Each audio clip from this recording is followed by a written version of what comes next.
ශීත කාලෙකම මගේ තාත්තා මාව අයිස් වලින් මාළු අල්ලන්න අරන් ගියා. ඒ මිදුණු විලෙම්ම. එයා ධාරය ළඟ හිලකාරලා එයාගේ මාළු අල්ලන දණ්ඩ උස්සලා ඊට පස්සේ මගේ කොණ්ඩේ අවුල් කරලා කියනවා කවදාවත් මැද ඉර ළඟ හිලකාරන්න එපා. ඔයා වැටෙන්නේ එහෙමයි කියලා. මම hina වෙලා යා කිව්වා වගේ කළා කවදාවත් මායිම ළඟ විතරයි මාළු අල්ලන්නේ. නමුත් ඊට පස්සේ ගිම්හානියක තාත්තා අතුරු දහන් වුණා. මම මාස ගණක් ඇඬුවා. අවුරුදු ගෙවිලා යද්දි මට යාව ආයි කවදාවත් දකින්න ලැබෙන්නේ නැහැ කියලා පිළිගත්තා. නමුත් ඊට පස්සේ අවුරුදු 20කට පස්සේ මගේ අවුරුදු 8ක පුතාට මාළු අල්ලන්න ඕන වුණා. මම කවදාවත් එළියට විසිකලේ නැති මගේ තාත්තගේ පරණ සැරේටිය දිහා බැලුවා. දශක දෙකකට පස්සේ පළමු වතාවට ඒක අතට ගත්තා. මම මගේ පුතාව මේ මිදුණු විල ළඟට අරගෙන ගිහින් සිනාසෙමින් කෙළවරේ වාඩි වුණා. මොකද මගේ හොඳම ළමා කාලය පිළිබඳ මතකයන් මට නැවත ගලා ආවා. මම මගේ පුතාට කිව්වා ඔයාගේ සීයා මට හැම විටම මායිමේ විදින්න කියලා ඉගැන්නුවා. කවදාවත් මැදින් හාරන්න එපා කියලා. මම අයිස් වලට හාරලා මගේ තාත්තා මට පින්නපු විදියට මේක කරන විදිය පින්නුවා. නමුත් මම අහක බලාගත් මොහොතේම මගේ පුතා අයිස් අගුල රැගෙන මැද දෙසට දුවන්නට විය. ඔහු මැද සිදුරක් හාරන්නට විය. මගේ තාත්තාගේ වචන ඇසූ විට මගේ මුහුණ භීතියෙන් බැබළුනේ. මැද අසල විදින්න එපා. ඔයා වැටෙන්නේ එහෙමයි.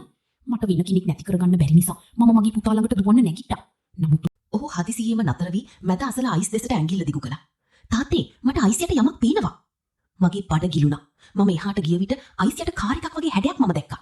විවෘත කවුළුව හරහා අතක් එල්ලමින් තිබුණා. ඒ භයානක හැඟීම මාව සීදී ගියා. මම වහාම විවුලන දෑත් සමග පොලිසියට කතා කළා. මගේ පුතායි මොකක්ද කියලා අහන අතරතුර පොලිසිය කාර් එක අයිස් මතට ඇදගෙන ගියා. මම ඇතුළත මල සිරුර දැක්කා. මට කවුද කියලා හිතාගන්න බැරි වුණා. නමුත් මම දහඩිය දාමින් හිටියා. මගේ කකුල් වෙවුලමින් තිබුණා. නමුත් මගේ පුතා මේ කුතුහලයෙන් උද්‍යෝගිමත් මුහුණෙන් වටපිට බැලුවා. මොකද කිසිවෙකු ඔහුට කිසිවක් කිව්වේ නැහැ. එතකොට තමයි පොලිස් නිලධාරියා දුක්බර මුහුණකින් ඇවිදගෙන ආවේ. මල සිරුර ඔයාගේ තාත්තාගේ පරණ සගයාගේ. ඔයාගේ තාත්තා අතුරුදහන් වුණු සතියේම එයා අතුරුදහන් වුණා. මගේ කකුල් ගැහුණා. මම ඇහුවා මේකේ තේරුම මොකක්ද කියලා. පොලිස් නිලධාරියා බිම බලාගෙන පිහියක් එක්ක සීල් කරපු බෑගයක් එළියට ගත්තා.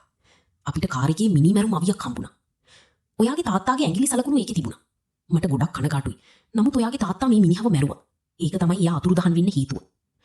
මම පොලිස් නිලධාරියා දිහා බැලුවා. ඊට පස්සේ මගේ පුතාගේ සිනහව එයාගේ ඇඟේ හැප්පුණම අතුරුදහන් වෙනවා දැක්කා. එයාගේ සීයා මිනිමරුවෙක්. මගේ කකුල් පණ නැති වෙලා මම අයිස් වලට වැටුණා. අන්තිමේදී මට තේරුණා මගේ තාත්තා මට කවදාවත් මැදට සරඹ කරන්න එපා කියලා කිව්වේ ඇයි කියලා.